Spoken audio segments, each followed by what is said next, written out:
So Dr. Sleep is out and everybody's raving about it. And being the huge fan of the book that I am, I wanted to talk about spoilers and also some of the differences from the book to the movie. Now if you're interested in my spoiler-free thoughts on the movie, check out my Dr. Sleep review, which you can get somewhere right in this area right here, or at the end of the video. But this video is going to be all spoilers all the time, and a few differences that I noticed between the book and the movie. So I strongly suggest you go watch Dr. Sleep before watching this video. So there you go, spoilers ahead, you've been warned. Let's do this!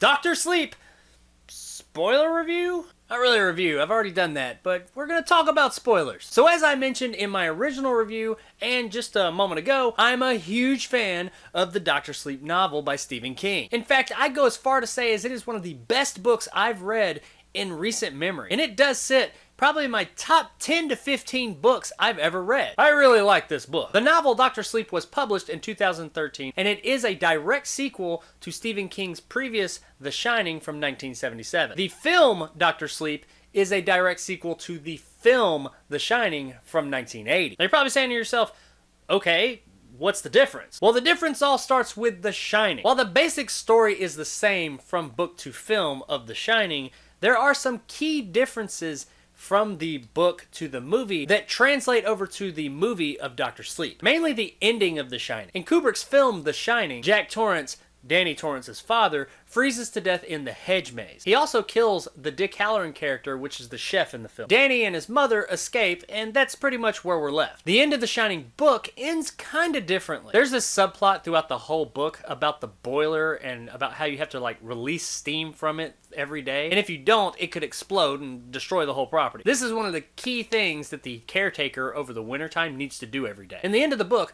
while he does beat the living shit out of the Dick Hallorann character, he doesn't kill him. Dick Hallorann actually escapes with Danny and his mother. Also, there's a pivotal scene at the very end of the book where Jack is about to kill his son Danny. He's lost his mind and the evil energy at the hotel has taken over. He's about to beat his head in with a roque mallet, which is kind of like a croquet bat. But right as he's about to do it, his true self comes through, fights through all of it, and stops it. He tells Danny to run and get out of there quick before he can't hold back anymore. And Danny escapes with his mother. This was a key defining moment for the character of Jack. It showed that while, yeah, Jack did all this fucked up, terrible stuff, he still had part of him in there, and he did love Danny, and he was capable of good. It was a redeeming moment. It was a little thing. I mean, not little, he kind of saved his life, but it was a small redeeming moment for the character. After that, the boiler goes critical, explodes, and destroys the hotel. It burns to the fucking ground.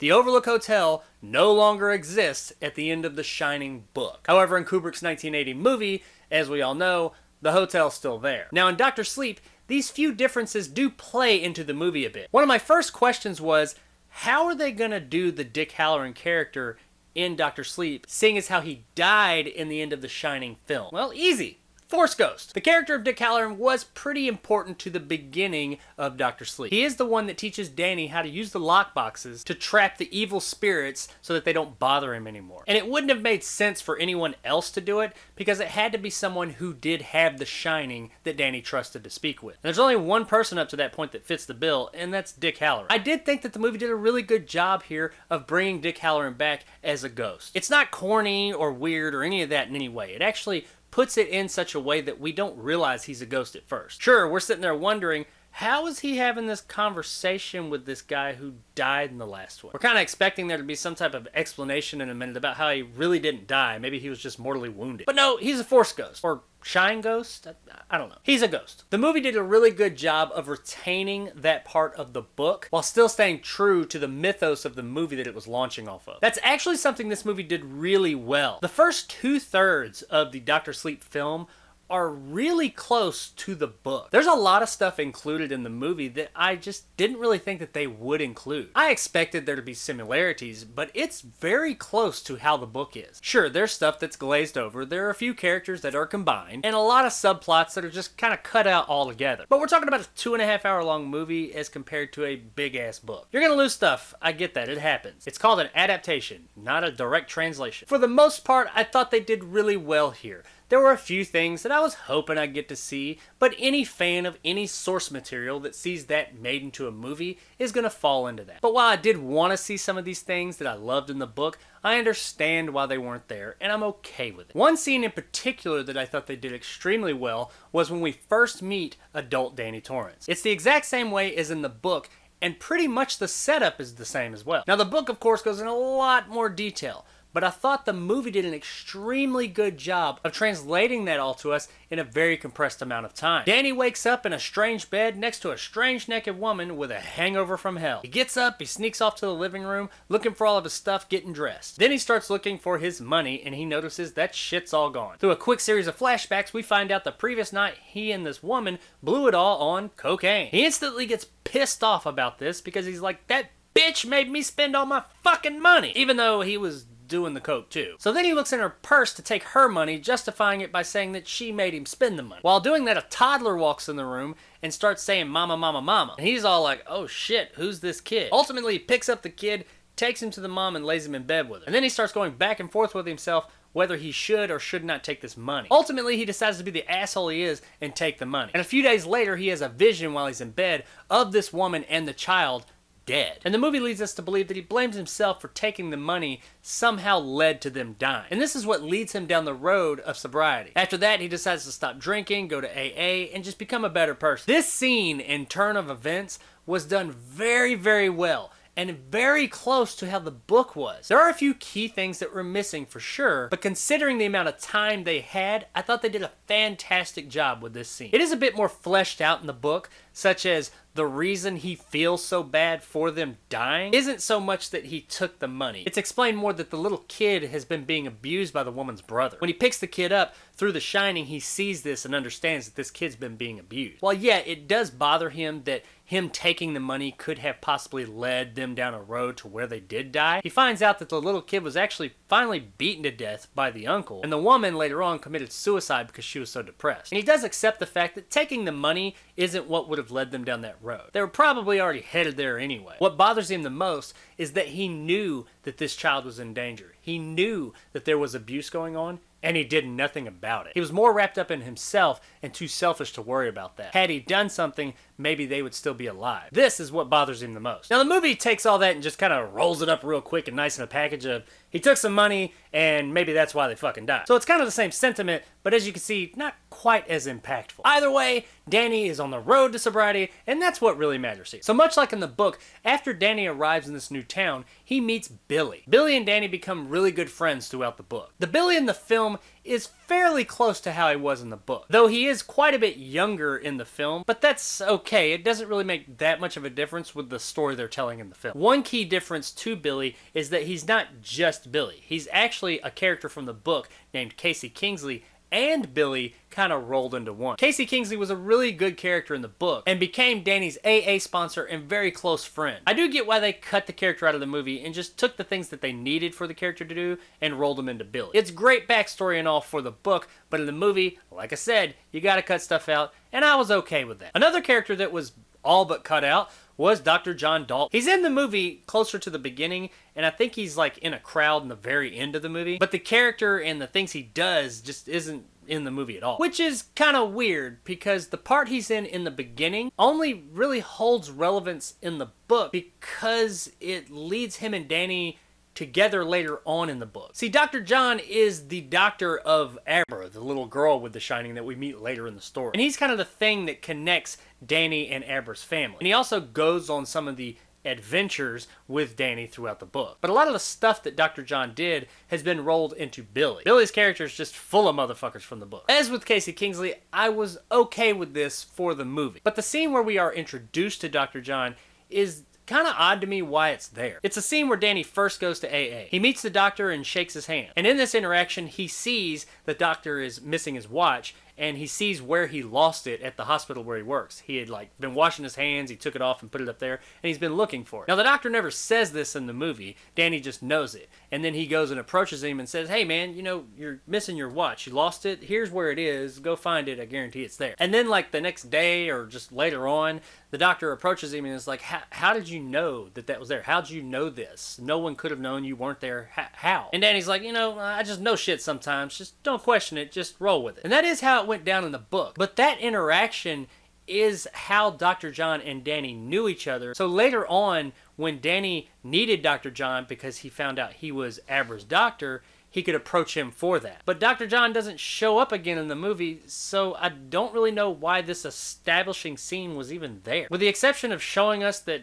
Danny can shine, but I think we kind of already knew that. It was neat to see the scene from the book. I mean, I don't mind it being there, but if we're cutting stuff out and worried about run times, I really don't know the purpose of this scene in the movie. Not a bad scene, though. I enjoyed it. As stated earlier, the movie and the book are extremely similar for the first 2/3. They're more or less telling 3 stories. The story of Danny, the story of Abra, and the story of the True Knot. These stories are all pretty much the same as they are in the book, up to that 3rd act. The biggest difference of those 3 would probably be the True Knot. There's a few differences here, and none of them are bad. I don't think the decisions they made were bad per se. I just don't fully understand some of them. First of all, Snakebite Andi. In the book, she was something like 30, 32 years old, but in the movie, she's 15. I don't really know why. It had no bearing whatsoever on either story what her age was, so I don't really know why they made her so much younger than she was in the book. I mean, unless the actress that they got to play her, they were just really dead set on and said she was the perfect one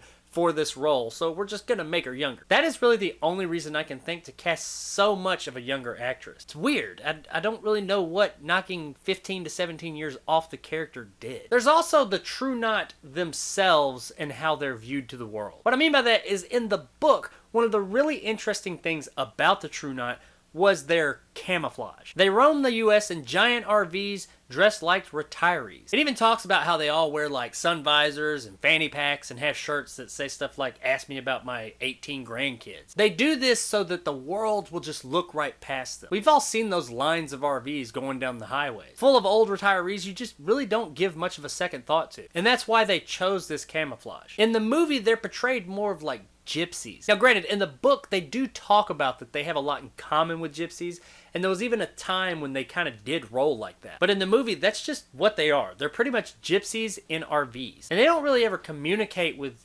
anybody within the movie outside of themselves. They're pretty much in seclusion most of the time. In the book, they communicated with the outside world quite a bit, and that camouflage they used was a really neat piece of backstory and character development. Here, they're just gypsies, and gypsies don't typically blend in, which is the idea for them. They don't want trouble, they don't want the world all over them. No, gypsies typically do get looks. People notice them, and there is a stigma attached to them. I don't really know why they went this route. I felt like the elderly retiree thing was a really cool part of the True Knot. It looked like these sweet, retiree, unassuming people, but they were actually monsters that did absolutely awful, vile things. The contrast for the two would have been extremely jarring for the film, and I think worked in its favor. Also, the amount of members in the True Knot is a lot less in the movie than the book. I guess it doesn't really make much of a difference for the story that they're telling in the film, but I noticed, and I thought I'd throw it out there, that yeah, it's a lot smaller group in the movie than in the book. And their abilities, they're almost non-existent. In the movie, it's shown that Rose the Hat, the leader of the True Knot, and their newest member, Snakebite Andi, are really the only ones that have any type of ability. Now in the book, everyone in the True Knot has somewhat of an ability. You're led to believe that that's one of the things that leads them to recruit someone into the True Knot, is that they have a useful ability that can benefit the whole. Some have bigger and greater abilities than others, but they all have something that they can do. Not in the movie though, and if they do, it never really goes into that. Another difference about the True Knot in the film is that they don't seem as cautious. Like concerning Abra's dad. They just straight up murder his ass in this movie. In the book, that didn't happen. They actually try not to kill people as much as possible. Not because they're good people or they feel bad about it. No, absolutely not. They actually have quite the disdain for what they call rubes, us human beings. No, because they don't want any unwanted attention. And you know, murder sometimes has that effect. So while there is a character that Crow Daddy has the opportunity to kill when he goes and kidnaps Abra, he decides not to because of that. They typically don't kill unless they have to. In the movie, they don't seem to have a problem with it at all. The only reason I can think that they changed this was to vilify them more than they already had. But quite honestly, after that baseball boy scene, you don't need to vilify him anymore. We just watched them torture and murder a little kid. Stabbing this chick's dad is not going to make us hate him anymore. Something they did absolutely right with the True Knot was the baseball boy killing. This was one of my favorite scenes in the movie. That sounds kind of twisted because, you know, it was about the murder of a kid. Let me explain. Not my favorite scene for what was happening, but because they actually did it. Now, this was a very pivotal moment in the book and in the movie. It kind of jump starts the main arc of the story. So I knew that it was going to happen, but I was just afraid that they were going to glaze over it a bit. But oh no, they don't. They do not at all. I give Mike Flanagan props for showing this in all its disgusting, very vile, and disturbing glory. Now granted, they imply a lot of what they're doing when it shows this scene, but they show plenty enough to make you very uncomfortable and make this an extremely disturbing scene. Watching a child be slowly tortured and having his soul sucked out of his body by this group of people was very unnerving. Add to that the absolutely terrific, gut-wrenching performance by Jacob Tremblay. Did I say that right? I don't know, dude. If that's not how you pronounce your last name, sorry, but you know who I'm talking about. It was a great scene, and I was actually pretty happy that they didn't shy away from it, which they shouldn't. It was an absolutely terrible thing. But if they dumbed it down, it wouldn't have had the relevance and the power that it did like in the book. Thankfully here, they did it absolute justice. So now let's talk about some big differences from book to movie. Let's get it out there right now. Billy dies in the movie. Billy don't die in the book. And to fast forward a little bit to the end, Danny dies in the movie. And Danny don't die in the book. Let's talk about Billy first. The shootout scene that happens in the second act of the movie is played out very much like it is in the book. A couple of minor differences, but we're not going to get into that. The basic events are the same across both platforms, with the exception of one major thing that happens at the end of the scene. In the movie, it's just Danny and Billy that go do this shootout. They've killed everybody, and the only one left is Snakebite Andi. So they shoot her, and she's dying. Everything's more or less the same. She's slowly dying, doing what they call cycling. But right there before she dies, she looks up at Billy and says, "Kill yourself." And he turns the gun on himself and blows his fucking brains out.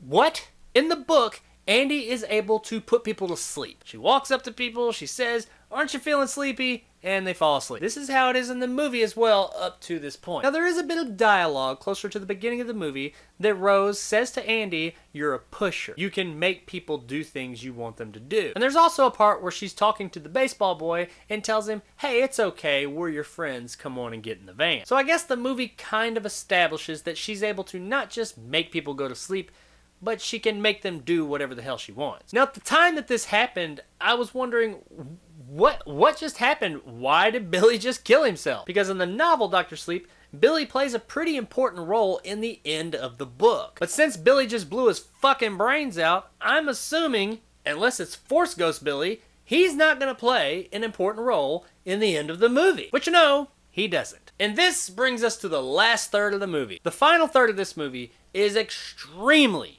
different from the book. At the point when Crow Daddy dies in the movie takes a hard left from the book. And part of this does go back to the differences between the end of the Shining book and the Shining movie. And also the fact that this is a sequel to such a heralded movie as The Shining. As stated earlier, in the Shining book, the Overlook Hotel burned to the ground. So it's not there. They do go to the site of the Overlook Hotel, but now it's like an RV park. There's also a whole bunch of other things that just never come up in the movie about Danny kind of getting like the essence of a dead person and coming and wiping out virtually all the True Knot with this dead steam, which is a pretty cool part of the book, but it's nowhere to be seen in the movie. In the movie, by the time they get to this final confrontation, all the True Knot are dead with the exception of Rose, which I guess is kind of where they end up when they finally do have the confrontation with her in the book and the movie. It's just the way that we get there is a little different. Also, in the book, Abra does not actually come with Danny to the site of the Overlook. In the movie, she is physically with him when they go back to the Overlook Hotel. I do see how this whole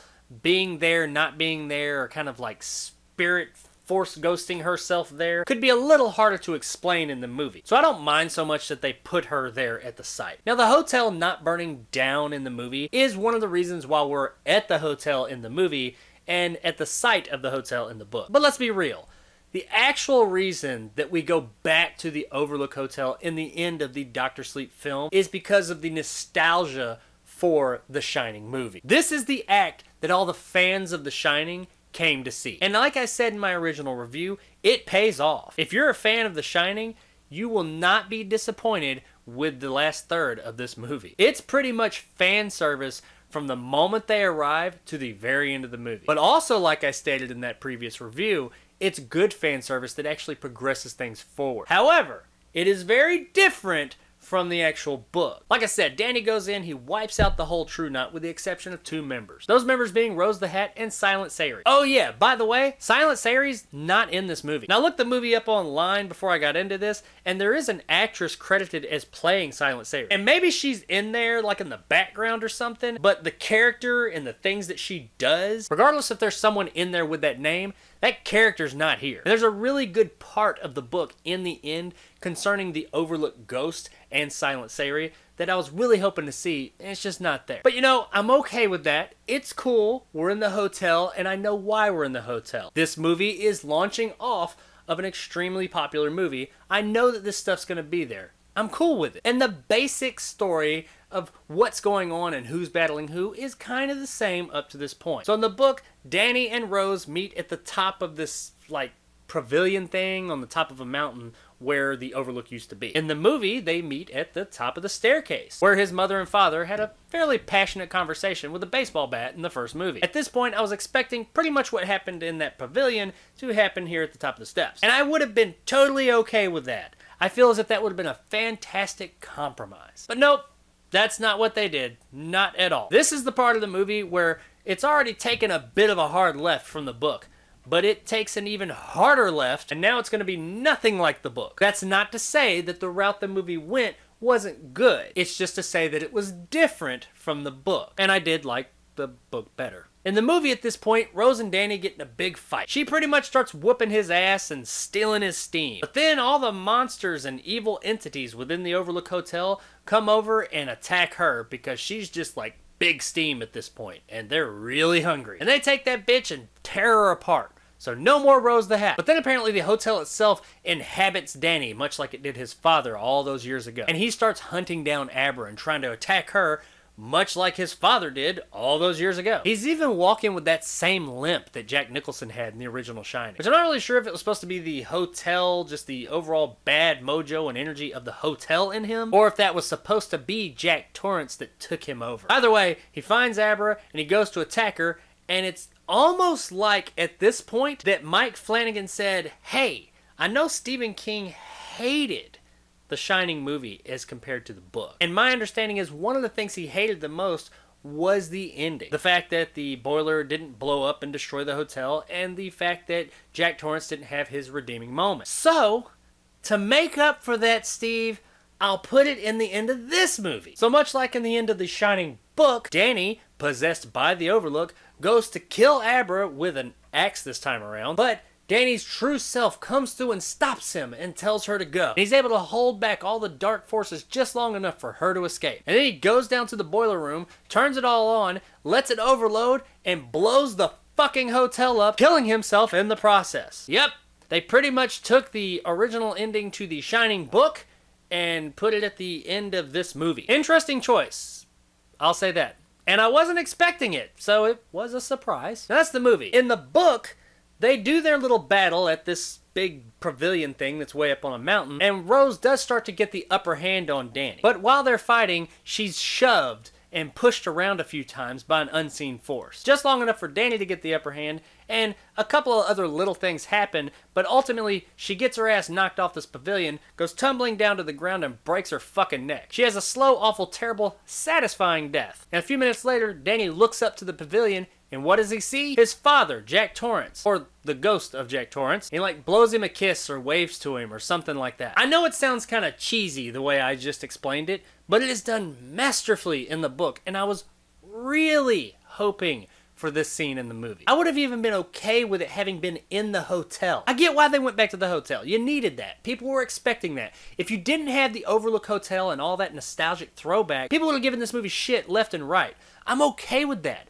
but I hate that we lost this part. My understanding is that one of the things Stephen King hated about The Shining was that it took away that redeeming quality of Jack. This would have been their opportunity to make that back up. Give him that moment, just that one small moment to say, hey, I'm here. I'm still watching you and I love you. I made some really bad decisions and I was fucked up and psycho, but I'm still your father. I'm watching over you and I'm here to protect you. That was such an important part of not only the ending of the book, but just throughout the whole entire book. The fact that his father did, for just a moment, save his life in the end of The Shining, stayed with Danny throughout his life. And it was a great send-off at the end of the Dr. Sleep book. There's also some stuff after all of this that we find in the book that Danny is actually Abra's actual uncle. We find that Abra's mom was Jack Torrance's illegitimate child. I get why they cut this, because it took a lot of setup in the book, and they probably just didn't have time in the movie. I was fine with that. That's cool. But the character in the book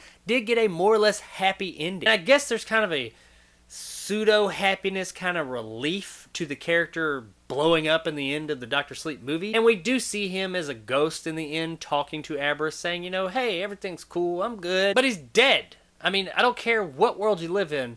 Dead's not happy. It's fucking dead. Because believe me, in the end of the book, he seemed a whole lot fucking happier than he did in the end of the movie. Either way, it is what it is. But like I said in my original review, this movie was it was that close to my highest rating of A Unicorn. And I was on board and I was cool with a lot of the changes they made. Even the hard left turn stuff, I was okay with it. But the omission of Danny's dad having that one last redeeming moment, I was really looking forward to that and felt like it was a very important part to that character's arc. And the fact that they took that out just, I don't know, it just really bothered me. I didn't hate the movie by any means. I really enjoyed it and thought it was a fantastic film. All they needed was a couple of seconds of this, just really quick, at the top of the steps, right after the scene with him and Rose. And I would have been cool with it. It would have made up for that. I mean, granted, it probably would have made the next part where he becomes possessed by either his dad or the house kind of weird, but whatever, man. I wanted that scene. Either way, I digress. It's still a great movie, and it's an absolutely fantastic book.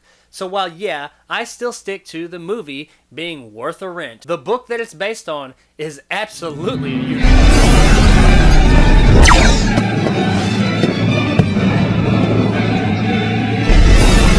So there it is, guys, my spoiler thoughts on Dr. Sleep. Damn, this one ran a little bit longer than I was expecting. If you enjoyed and want more content like this, hit that subscribe button and help my little channel grow. If you liked what I had to say, give me a thumbs up. If not, let me know in the comments below why. And as always, I'll see you guys next time.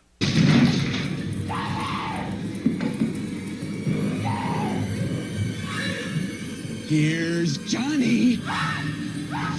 So this video was quite a bit longer than the ones I typically put out, but I just had a lot to say about this book and movie. And yeah, I nerded out a bit more than I had planned, but I can't help it. I really like this book. Really?